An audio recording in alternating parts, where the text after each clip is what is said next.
Howdy y'all, you got the Bulldog on the channel. A lot of stuff went on and we're not going to be able to do what we thought we were going to do this weekend, but we're still going to do what we can.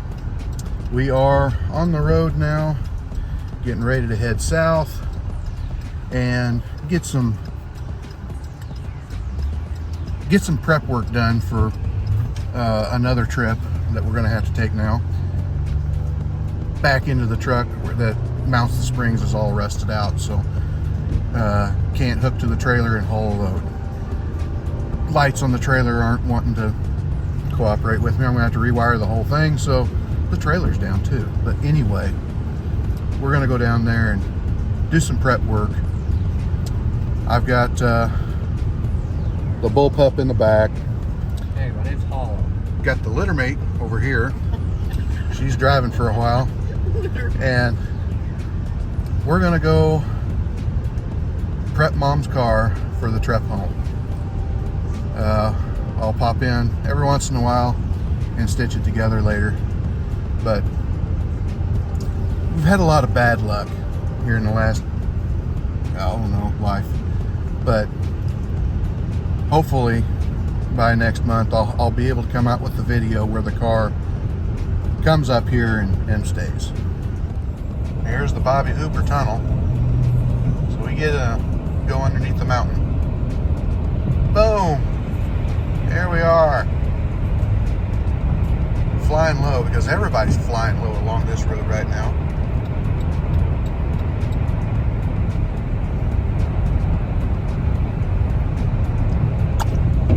Okay, we're out. Okay, much time has passed and things have progressed. We're working on something right now and I'll show you in a minute, but I've got a tractor to load up this car, but I just don't know exactly what we're going to get into. So my mother gave me a gift and my boss gave me a gift, so we're going to put them both to use.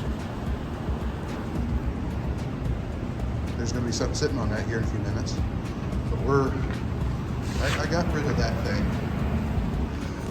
That's just a bale winch to pull it mounts in the back of the pickup. From the old bale spears they had back in the 80s to spear a bale and pick it up. That's what I was using to pull up cars until all the magic smoke leaked out and then it stopped working. I couldn't find any replacement smoke to put back in it, so we got a different winch. This bracket here is made, this goes into a receiver hitch, and you got your winch here and then your fair lead right out here that bolts on. Well, I'm gonna be pulling stuff up on a trailer, so this bracket's got set like this.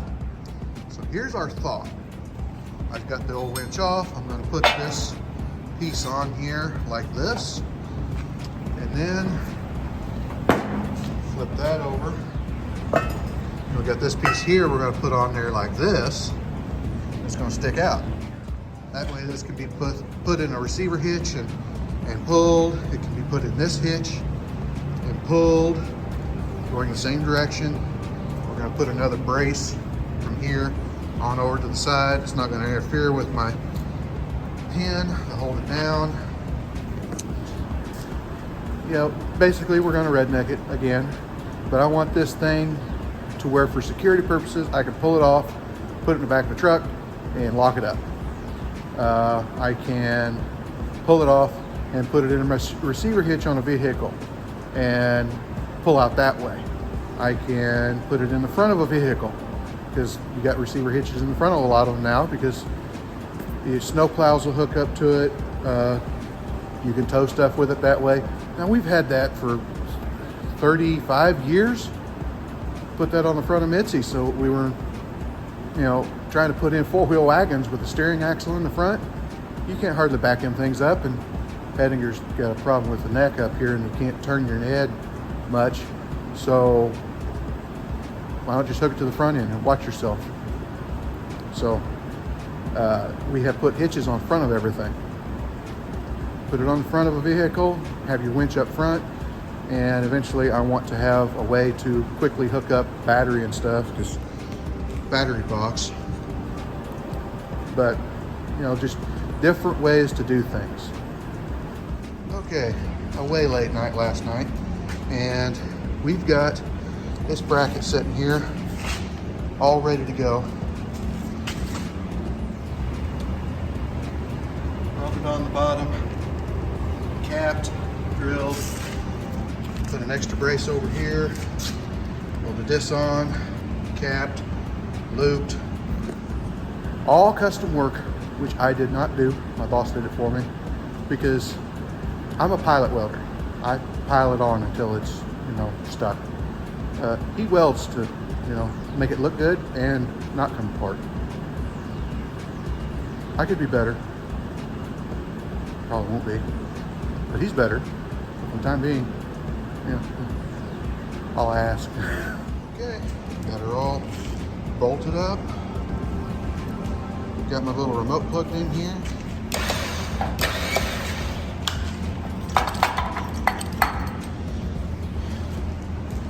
The battery on it. I'm not gonna settle on the wiring like it is. I will do something differently at some point, just not right now. I want to have a way to plug this in quickly and probably leave the battery on the trailer. But we've already got a job lined up here at the shop where we're going to need this trailer next week. So yes, that you help and you get help. That's the way everybody needs to be. This all here can help this business out. It's really not why I did it, because I need help. And I'll help him out whenever I can. Okay, it has been 2 months since I started this video, because things didn't work out, and they didn't work out, and they didn't work out. Well, we're back on the road again. Got Mom headed south, and I've got vehicle on the trailer just for the simple fact we didn't want to drive two of them, and got the winch and all that kind of stuff fixed up. We are headed down there to pick up carbon. Okay, it got dark on us last night, so I didn't film anymore. It made a late night, you know, rolling all the way down here. But instead of driving two vehicles, we're bringing a trailer. So we just threw this one on the trailer and rolled in here. I think it still qualified as last night. Yeah, by a few minutes, still qualified as last night. But I'm gonna get this unloaded, and we're gonna jaunt on over there and hook up the other one.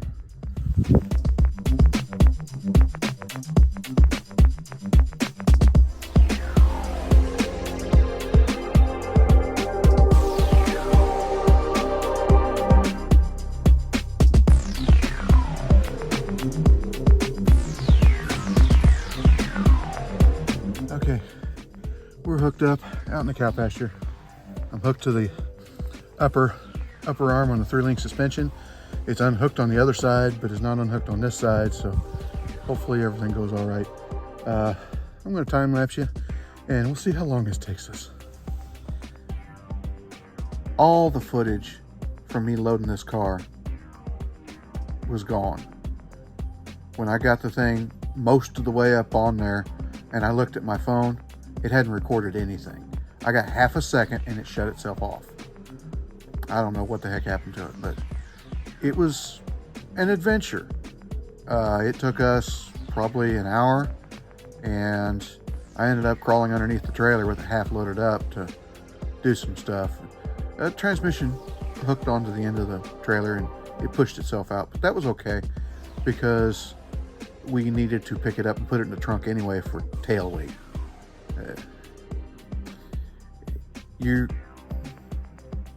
I would have edited out the points where I threw things, but in a time lapse anyway, you know, you can't hear me yell. So maybe it's good that you didn't see that. Okay, we are loaded up and on the road. I really don't want to talk about what we went through putting this thing on the trailer. Not everything went wrong, because I can't conceive of everything. But we're going to run by the community dumpster down here and throw away some of the weight that's in the other end and get to the highway. Hopefully I've got enough weight on the tongue. We'll see. Okay, we're fueling up a heater now. Choctaw Plaza. Yeah, I believe I've got enough weight on the tongue. It drives okay. We're squatting a little bit. Got a little bit more weight than whenever we came down here. The trunk's rusted off of it, but it latches. Windows busted out. Fuel door stuck. Gas tank's missing. Rear end's half out. The spring's in the back of the Blazer. It's fine. It's fine. We'll see when I unload it. Okay. Even with the engine and hood gone on this car and a whole lot of missing parts, it is still a lot heavier than Mom's RAV4. We are running about 50 on the interstate right now. Everybody else is running 75, 80, 90 mile an hour. So it's hectic. They slow down around me a little bit, but it's not good. Coming up to the Bobby Hoover Tunnel here. Can't even hardly see it out in the mist. And yes, it's not sprinkling, it's just misty. Just enough to make it miserable, but not enough to you get an excuse.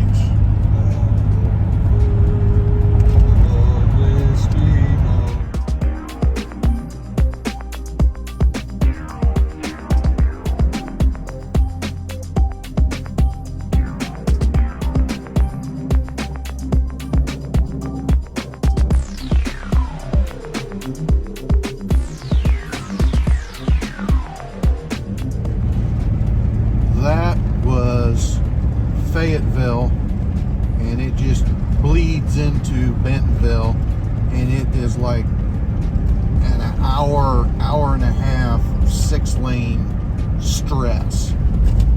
I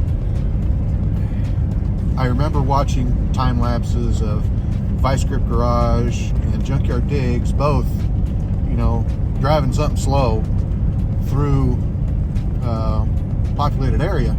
Well, I have done some redneck Janko stuff in my time, and is this the worst? No, this isn't the worst. I've done much worse. But by far, this is the worst sustained Janko redneck outfit that I have ever messed with. So I'm looking forward to stopping and taking a breather. Okay, we just pulled over at Neosho. We died. We just about died. That I was slowing down and slowing down and slowing down, and then it tried to pass me. And people, god dang, if you see somebody trying to do a pirouette on the road, don't ride 5 feet off their back bumper. My God. It's not even the front back bumper, it's the trailer too. It's okay. We're going to fill up, and then we're going to find out what we're going to do. Okay. Rolling right along. Everything was fine. And then I was on the road looking at the scenery. And then I was in the scenery looking at the road. Not quite that bad. But I did look forward and see behind me. That's bad. So we ended up tapping out, and we're going to stay the night here in Neosho, Missouri. If we would have gotten another 20 miles north, we could have just gone all the way home. But the ice had a different plan. At least we didn't wreck my boss's truck or fold up Mom's Impala into the ditch. Fold? Hey, that's my car. Now I gotta think of a catchy name for it. Hey, I've had Black Beauty, Silver Bullet, White Turd, Mitzi, Bull Puppy. You've got Bulldog. So now I gotta figure out one for the Impala. The Impaler.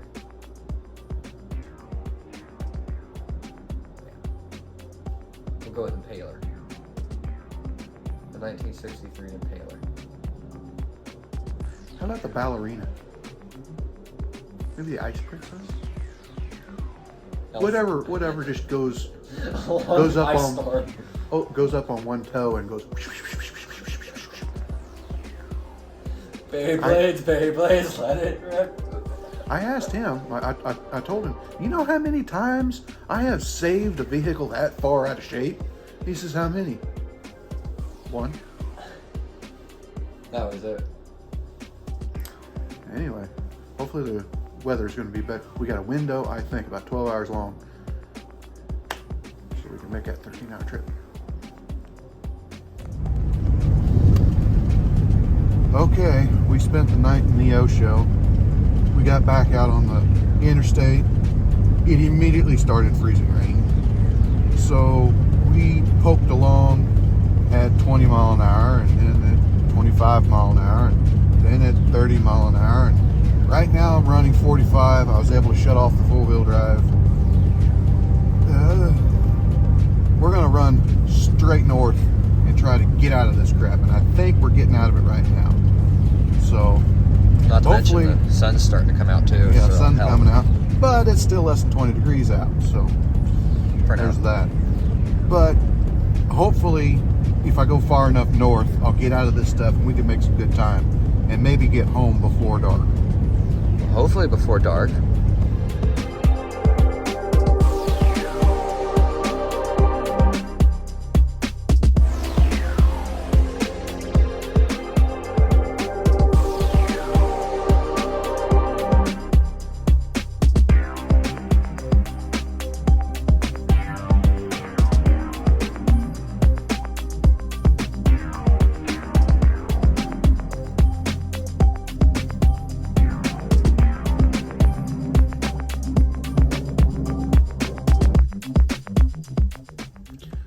Okay, hopefully this is the last fuel stop. We're pulled over here at Boonville, Missouri, and so far things are going all right. Let's hope this is the last stop until we get home. Well, we made it. It was pretty hairy. Now, can an S10 Blazer pull an old homemade single axle 1,200 miles? 600 miles down, loaded with a RAV4, and then 600 miles back through an ice storm with a great big old Impala on it? The answer is yes. You can do it. Should you do it? No! God dang, no. For God's sake, no. Anyway, we finally got it here. Now I gotta figure out how to get this thing off the trailer. But I'll deal with that another time. Now I'm going to go sit somewhere where it's still and I don't have traffic buzzing around me, and I don't have a vehicle that's trying to switch ends on me either. I'll be back with more content, and hopefully this thing here will be featured on my channel some and Hollow's Garage some as well. Like, comment, subscribe, hit your little bell notification, share it all around. We'll talk to you later.